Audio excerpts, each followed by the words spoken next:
Hey folks, Vince Prizzi here from Previews World. We are once again in the Batcave here at Baltimore Comic Con. We managed to pull this guy on board that y'all know. His name is Matt Kindt. How's it going? And he's wide awake because he's had his coffee. We all had our coffee, and we're just finally waking up. How you been, man? Pretty good, pretty good. Yeah. A lot of people are talking about what you've been doing with Grass Kings. Yeah. So that's, a lot of people are talking about Grass Kings. And so I guess we just basically wanted to start there with saying, when are you finding time to just catch your breath? There is no time. There is no time. I'm writing all the time, and then I still have to take like 2 weeks off to draw Department H every month.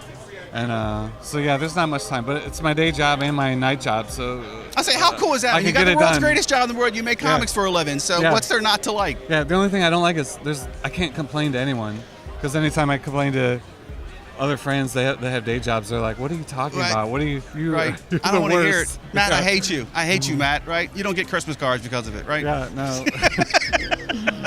Well, here's the deal, man. You are also, now I hope we don't get sued for this, but you're also a man in an iron suit.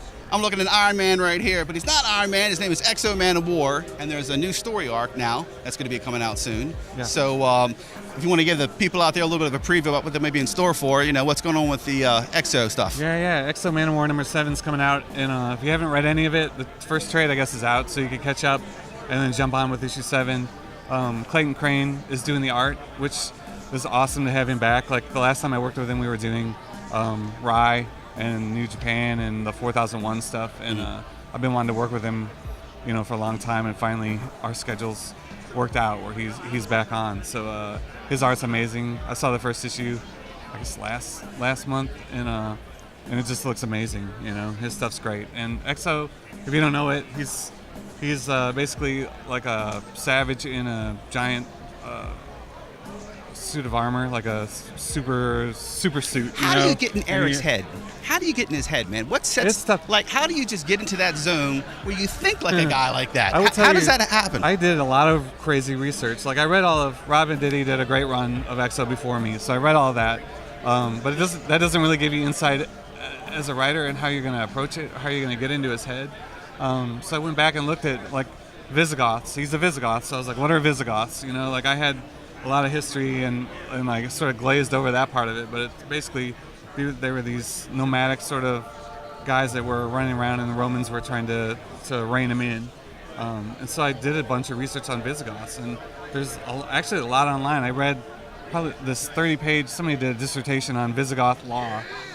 It was just basically the laws of the land for Visigoths. So I read all of it, and it was all this great history about like how they treated women and how women were actually more equal than the women in Roman, in Rome, and so they had the needle moved. More rights. Yeah, so it's like it was not what I thought it was going to be.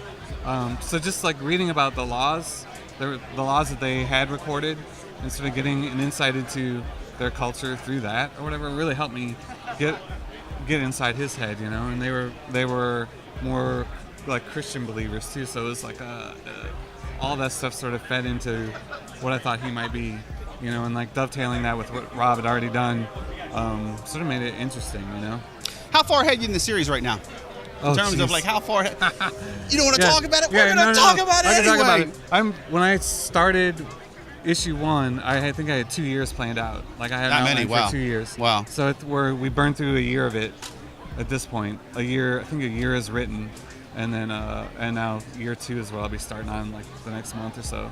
But it's pretty much laid out, and a lot of it is that's how I do my creator-owned stuff too, where you can't just like sit down and write an issue and then write the next issue and then the next. I have to have like a game plan and sort of a roadmap, so I know that each issue is going to hit certain spots, and it'll time out right, and especially with Valiant, and when you have to work around other creators and working with other characters and like events and different things that they want to do, like in the summers, I have to make sure that what I want to do is going to time out so it can hit. Everybody's checking their James Bond watch, make sure they're all in the same. We got this right. But it's pretty good. They're super flexible with all that, and then they send in a 2-year outline, and so they work around that as much as I work around anything they do, and that's what kind of makes them great to write for. Got a good crew over there then. Yeah. Good crew. Yeah. That makes it all worthwhile, right?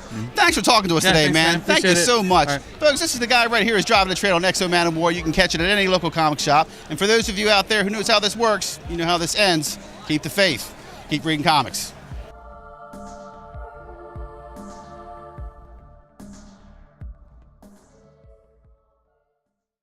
Hey, where are you going? There's more toys, comics, games, and collectibles to discover. So be sure to subscribe, like, and share. Set foot on Previews World.